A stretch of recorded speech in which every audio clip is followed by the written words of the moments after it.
Hello, good morning. എല്ലാവർക്കും Krishna's wild life ചാറ്റിലേക്ക് സ്വാഗതം.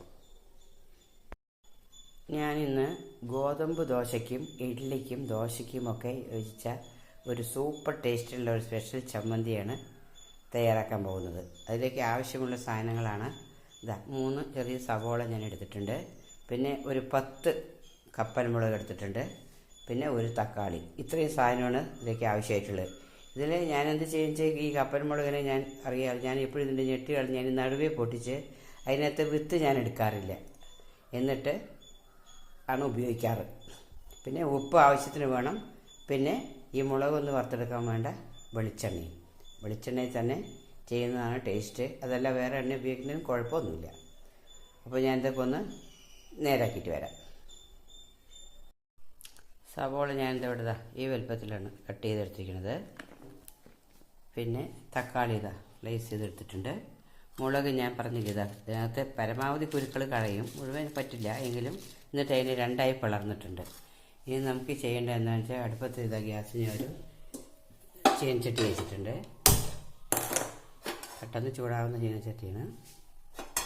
ഇത് വളരെ എളുപ്പത്തിൽ തയ്യാറാക്കുന്ന ഭയങ്കര ടേസ്റ്റിയാണ്. ഇപ്പോൾ ഗോതമ്പ് ദോശ കഴിക്കാൻ ഇഷ്ടപ്പെടുന്നവർ കൂടി ഈ ചമ്മന്തി ഉണ്ടെങ്കിൽ പിന്നെ എപ്പോഴും ഗോതമ്പ് ദോശ കഴിക്കും. അത്രയ്ക്ക് ടേസ്റ്റാണ്. ഇഡ്ഡലിക്കും ദോശയ്ക്കും എല്ലാം തന്നെ സൂപ്പർ ടേസ്റ്റാണ്. പെട്ടെന്ന് നമുക്ക് തയ്യാറാക്കാം. ഒരുപാട് ഇൻഗ്രീഡിയൻസ് ഒന്നും ആവശ്യമില്ല. നമുക്കിതിലേക്ക് വെള്ളം വറ്റി ചൂടായി വരുന്നത്.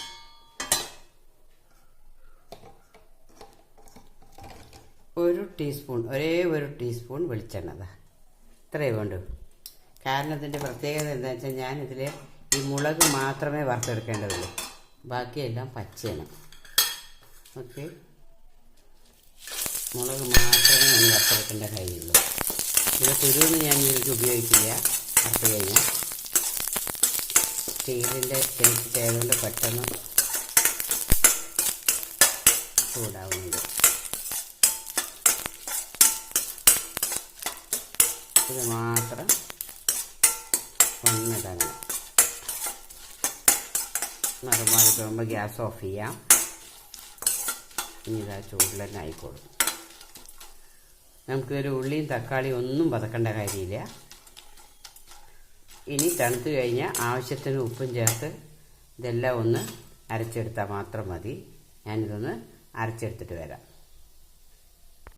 പൊടിക്കുമ്പോൾ ഒരു കാര്യം ശ്രദ്ധിക്കണം, പറയാൻ വിട്ടുപോയത്. ആദ്യം തന്നെ ഈ മുളകും പിന്നെ അതിൽ ലേശം ഉപ്പ് ഇട്ട് ഒന്നിങ്ങനെ ക്രഷ് ചെയ്തെടുക്കണം. അതിനുശേഷം നമുക്ക് ഉള്ളിയും തക്കാളിയും ചേർത്ത് അരച്ചെടുക്കാം. നമ്മുടെ ചമ്മന്തി ഇവിടെ റെഡി ആയിട്ടുണ്ട്. നിങ്ങൾ ഒരു തവണയെങ്കിലും ഇങ്ങനെ ചെയ്ത് നോക്കണം.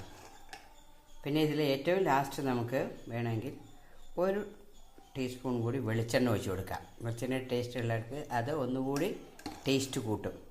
പിന്നെ അരയ്ക്കുമ്പോൾ ഒരു സ്വല്പം വെള്ളം പോലും ചേർക്കരുത്. അങ്ങനെ നമ്മുടെ സൂപ്പർ ചമ്മന്തി ഇവിടെ റെഡി ആയിട്ടുണ്ട്. എല്ലാവരും ചെയ്ത് നോക്കിയ ശേഷം ഫീഡ്ബാക്ക് അറിയിക്കണേ. Okay, thank you for watching.